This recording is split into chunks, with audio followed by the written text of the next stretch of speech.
Oke, kembali di NTV Sport, Go Cek bareng Bro Marco. Kali ini akan memberikan penjelasan.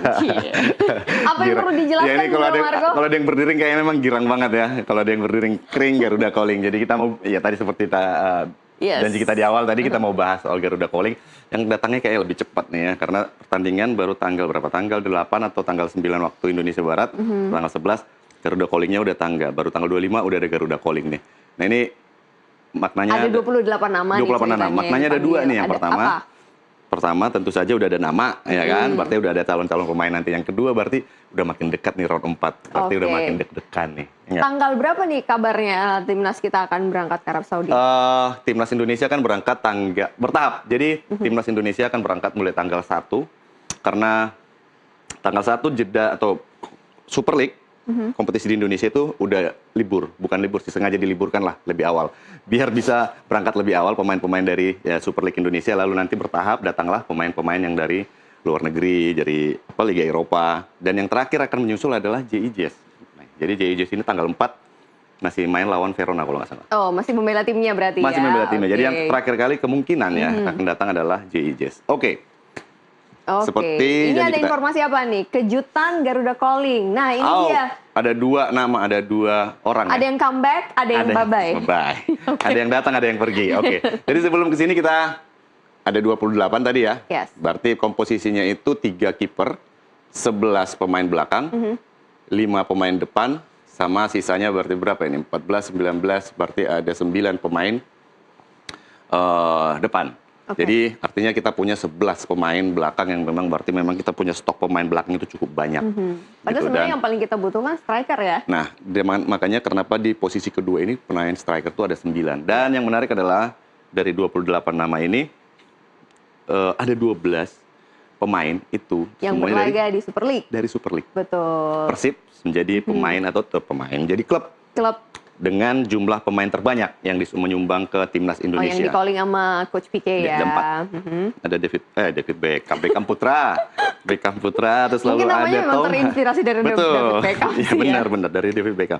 Tom Hai, Eliano Rangers sama satu lagi Mark Klok. Empat ini pemain dipanggil masuk Garuda Calling. Artinya apa, Mai? Ingat nggak? Saya ingat apa yang dikatakan sama Coach Pique ketika baru datang begitu ya untuk menjadi pelatih timnas Indonesia. Katanya bahwa pemain-pemain di Super League atau pemain lokal itu sebenarnya adalah fondasi atau pilar penting begitu ya jantungnya dari timnas Indonesia. Katanya, jantungnya timnas. Itu artinya he walks the talk. Dia melakukan apa yang dia katakan gitu ya. Berkomitmen lah ya. Berarti artinya nggak sekedar ngomong, tapi dia buktikan sekarang bahwa memang timnas itu atau pemain yang berlaga di liga lokal atau di Liga Indonesia atau sekarang namanya Super League itu adalah jantung timnas. Artinya sekarang ada 12 pemain lokal yang paling dipanggil untuk timnas Indonesia menghadapi round 4 karena round 4 ini adalah round yang sangat krusial. Betul, ini adalah kesempatan terakhir kita juga ya. Terakhir banget sih, tapi yang pasti kalau masih masuk ke playoff akan lebih susah, lebih sulit.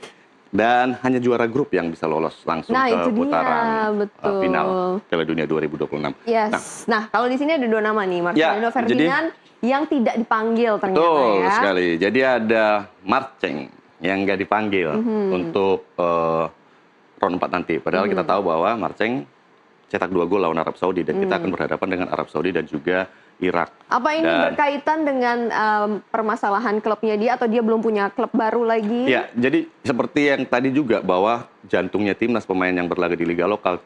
Patrick Kluivert juga pertama kali dikenalkan sebagai pelatih timnas Indonesia berkata bahwa menit bermain itu sangat penting dan ini yang menjadi permasalahan dari Marcelino. Dia di Oxford United kemarin juga sulit sekali mendapatkan menit bermain, tapi masih mendapat kesempatan bermain saat berhadapan dengan Arab Saudi di GBK dan mencetak 2 gol. Nah, sekarang semakin sulit posisinya. Masih di Oxford kah? Dia udah berpindah, sekarang ada di AC Tresin. Nah, dia pemain kalau nggak salah pinjaman, pinjam ke sana untuk mendapatkan menit bermain tapi belum mendapatkan menit bermain juga, belum dipasang untuk menjalani debut. Dan ini tentu menjadi pembuktian lagi bahwa menit bermain itu sangat penting untuk masuk di timnas. Dan kita lihat peran dari Marcelino untuk melawan Arab Saudi, dia mencetak 2 gol saat bermain di GBK kemarin. Tapi karena memang statusnya atau situasinya yang memang sangat tidak memungkinkan dengan menit bermain yang sedikit, akhirnya harus dipinggirkan dalam round yang krusial ini.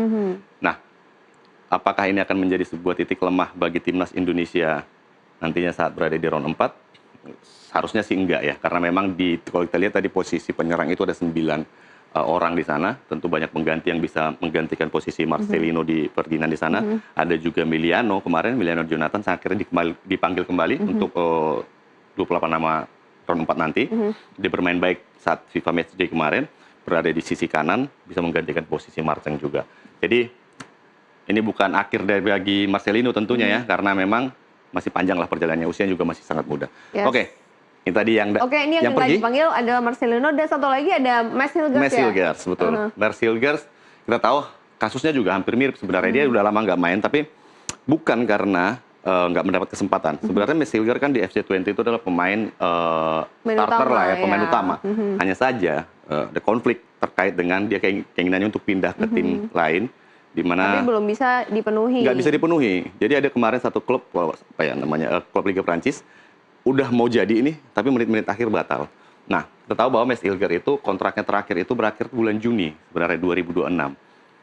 Dan FC20 nggak mau dia pergi gratisan gitu loh. Jadi nggak mau dia melepas dia bebas transfer. Jadi ya akhirnya konflik ini membuat dia akhirnya nggak dipasang, digantung lah istilahnya. Ya nggak digantung sakit kayaknya. Jadi nggak dikasih main, nggak dikasih pindah juga. Dan ini mempengaruhi Mads akhirnya nggak bisa dipanggil ke timnas Indonesia. Dan yang menarik sebenarnya Mads baru bermain 4 kali untuk timnas Indonesia. Dan memang kayak roller coaster nih, banyak masalah. Mads pernah cedera, pernah dianggap nggak memenuhi. Kemarin udah dipanggil waktu FIFA Matchday, tapi nggak datang. Iya. Ya karena alasannya itu tadi, masih sibuk atau masih konsentrasi untuk mengurus kepindahannya. Dan berarti ini masalah administrasi sebenarnya. betul. Ya. Dan apakah ini akan berpengaruh bagi lini pertahanan kita? Kita lihat di sini ada angka 11, di mana pemain bertahan kita cukup banyak di belakang sebenarnya. Dan kemarin juga waktu FIFA Matchday, Mads Hilgers sudah nggak main.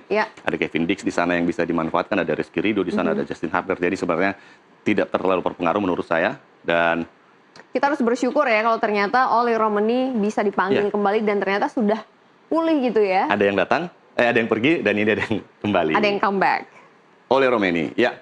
Oli Romani, sebenarnya kita sempat berpikiran atau memprediksi bahwa Oli Romani nggak akan mungkin nih masuk ke line up atau tidak mungkin masuk dalam Garuda Calling. Karena apa? Karena kondisi cedera. Ya cedera, parah, operasi, pemulihan juga. cukup lama. Dan kemarin Peter Kluivert memanggil ada pemain baru, Mauro Gistra dan juga Emiliano Jonathan. Mauro Gistra kita tahu pemain nomor 9. Dia bermain juga sebagai ujung tombak goal getter. Nah, itu mengindikasikan sebagai pengganti Oli Romani sebenarnya. Tapi ternyata Oli Romani dipanggil karena memang proses pemulihannya tentu saja ini sudah pasti berkonsultasi dengan tim kesehatan. Ini udah pulih. Dan kemarin juga sempat kalau nggak salah dia ada video dia lagi latihan sendiri nih di Amsterdam. Dan ini kehadirannya tentu sangat dibutuhkan karena kita tahu dari 4 pertandingan dia sudah mencetak berapa? 3 gol. Nih, dari 4 pertandingan dia cetak 3 gol untuk timnas Indonesia. Artinya memang pemain ini cukup tajam. Hanya saja memang kendalanya atau tantangannya adalah bahwa seusai cedera yang cukup parah, apalagi yang naik meja operasi, mental untuk kembali bertanding itu tidak mudah untuk mengembalikannya kembali seperti semula gitu. Ada ketakutan, ada keraguan-raguan, walaupun mungkin secara fisik, secara kebugaran dia udah pulih 100%. Nah ini kita harapkan sih sebenarnya Oli Romani bisa menjawab itu ya, bisa menyelesaikan tantangan itu ya, mematahkan kata-kata itu. Oke, ini dia kejutan Garuda Calling. Marcelino tidak dipanggil, Oli Romani kembali lagi. Nah, di slide berikutnya. Nah, kalau kita lihat sebenarnya di slide berikutnya ini adalah pemain-pemain yang Indonesia yang punya label tim elit Eropa. Elit Eropa yang berlaga di kompetisi betul elit sekali. Eropa. Ini penting. Top tier nih ya. Betul.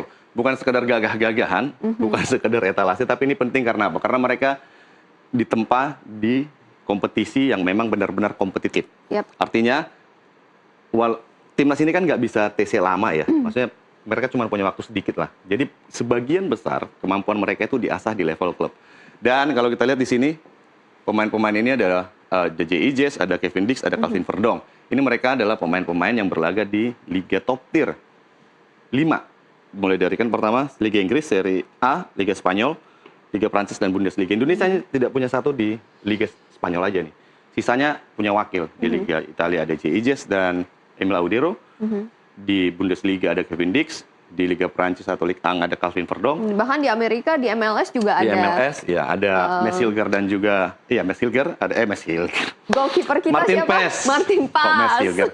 Nah, terus ada juga ini pemain-pemain yang memang boleh dikatakan bikin takut lawan lah ya. Paling nggak mereka bermain di kelas top Eropa. Kalau kita ingat dulu kita sering lihat Kurniawan Dwi Julianto main di Serie A. Sekarang kita punya 4 loh, Mai. 4 pemain yang main di liga top Eropa. Dan ini tentu saja cukup ini ya sangat membanggakan lah ya. Membanggakan lah dan juga bikin ya paling nggak bikin takut lawan lah. Kapasitas mereka cukup baik. Kalau kita lihat penampilan mereka, J.I. Jess bermain di back tengah. Dia pertandingannya bersama dengan Sassuolo ya. Dia udah tampil 3 kali dan dia main sebagai starter. Nah, terakhir dia bermain melawan Inter Milan. Kebayang nggak? Pemain Indonesia berhadapan dengan Inter Milan. Dia berhadapan dengan striker-striker yang luar biasa di Liga Italia. Dan dia mendapat, walaupun terakhir kalah ya, 1-2, tapi rapor laga terakhirnya adalah 6,6. Ini salah satu situs penyedia statistik pertandingan dari SofaScore. Dia 6,6. 6,6 ini boleh dikatakan bermain cukup baik ya. Di atas rata-rata, nggak merah gitu loh. Dengan poin 6,6 bermain di Serie A, aku pikir J.I. Jess adalah salah satu atau back yang cukup baik dan patut diperhitungkan lah oleh lawan gitu. Dan ini tentu kita bisa lihat bahwa dia kapten dan selalu bermain sebagai starter di timnas Indonesia. Oke, lalu seperti apa? Kevin Dix bermain di posisi kanan, dia hampir tidak tergantikan bersama Borussia Mönchengladbach. Dia udah bermain, ya ini 3 pertandingan terakhir ya. Seri terakhir kemarin lawan Leverkusen dengan rapor laga terakhir itu 6,2. Masih di atas, walaupun mungkin nggak 7 ya, tapi 6,2 bermain di Bundesliga ini bukan nilai yang kecil sebenarnya, itu cukup baik. Lalu ada ini Kevin Verdong. Nah ini dia pemain Indonesia pertama yang tampil di Liga Prancis. Betul. Tidak hanya dengan nilai rapor yang bagus, tapi juga menarik followers ya. Betul. Jadi nggak? Baru masuk 1 juta followers. Betul. Dan mereka countdown bareng ya. Ada Giro juga. Ada Giro. Ikutan ngeliat lah 1 juta itu dia. Jadi oke lah, secara etalasi kita itu cukup mentereng sekarang gitu loh. Ada Kelvin Verdong di sana, walaupun masih debut kemarin kalah dengan 0-3, dia bermain sekitar 72 menit atau 73 menit, tapi rapor permainannya 6,6, artinya dia masih nggak merah, dan ini tentu menjadi pengalaman yang cukup baik bagi Kelvin Verdong, dan ini menunjukkan kualitasnya atau kapasitasnya sebagai back kiri. Dan kalau kita lihat di slide berikutnya, ini baru 3 ya, yang terakhir tuh. Nah ini dia. Ini parah sih ini. Kenapa tuh parahnya? Kenapa tuh? Ini poinnya aja udah 7,5 ya. Berarti parah in a good way. In a good way. Jadi Emil Audero penjaga gawang saat ini bermain untuk Cremonese ya. Dia bermain untuk tim promosi. Jadi orang Lombok ya, sama-sama Umay ya, orang Lombok. Nah, dia bermain udah berapa? 4 pertandingan. Lawan AC Milan dia bisa bawa Cremonese menang dengan skor 2-1. Lalu kemarin menang lawan Sassuolo 3-2, seri melawan Hellas Verona, dan 2 pertandingan terakhir dia clean sheet. Jadi dia nggak kebobolan. Di timnas juga dalam 2 pertandingan terakhir di FIFA Matchday kemarin sama sekali tidak kebobolan. Jadi peluang Emil Audero untuk masuk sebagai kiper utama itu cukup besar, mengingat Martin Paes juga kemarin habis cedera ya. Di hampir 6 pertandingan kalau nggak salah nggak bermain dengan FC Dallas. Jadi kemungkinan besar Emil akan menggantikan Martin Paes di bawah Mister Gawang. Dan karena kalau dilihat juga dia yang di FIFA Matchday dan juga 2 pertandingan terakhir itu artinya masih clean sheet. Selama September ini belum kebobolan. Betul, belum kebobolan. Semoga berlanjut September ini. Semoga berlanjut ke Oktober ya. Oh, amin. Jadi ya, kalaupun nanti ya keputusan tetap di Petr Kulevort, tapi kalaupun memang dia nanti akan menjadi kiper utama atau kiper pertama, layak menurut saya. Walaupun Martin Paes memang memiliki caps lebih banyak dan sudah lebih sering bermain dengan timnas. Juga ya, lebih dulu. Tapi untuk menghadirkan Emil sebagai kiper utama saat di round 4 nanti, aku pikir cukup beralasan seperti itu. Oke, is that all? Yes, that all. Itu dulu untuk sekarang. Itu dulu ya, biar ada untuk minggu depan kita bahas lagi. Panjang nih, soalnya masih udah hampir tinggal sudah kurang dari 2 minggu lagi. Yes, sudah semakin mendekati. Itu artinya kita nantikan seperti apa update beritanya lagi. Ya, ini edisi pemanasan aja sebelum round 4. Oh, oke. Pemanasannya di sini dulu karena Bro Marco nanti punya menu utamanya ya. Ditungguin aja menu utama Gocek bareng Bro Marco. Apa ini pasti seru banget nih kayaknya. Ini ada yang disimpan nih kayaknya sama Marco. Betul sekali, masih banyak kan kita bahas nanti. Tenang aja. Oke, kalau begitu thank you Bro Marco. Makasih, Mai. Untuk gocekannya hari ini kita ketemu lagi di gocekan yang lebih seru lagi. Oke, pemirsa, usai jeda tentunya kita masih akan kembali dengan informasi menarik lainnya. Tetap bersama kami di NTV Sport.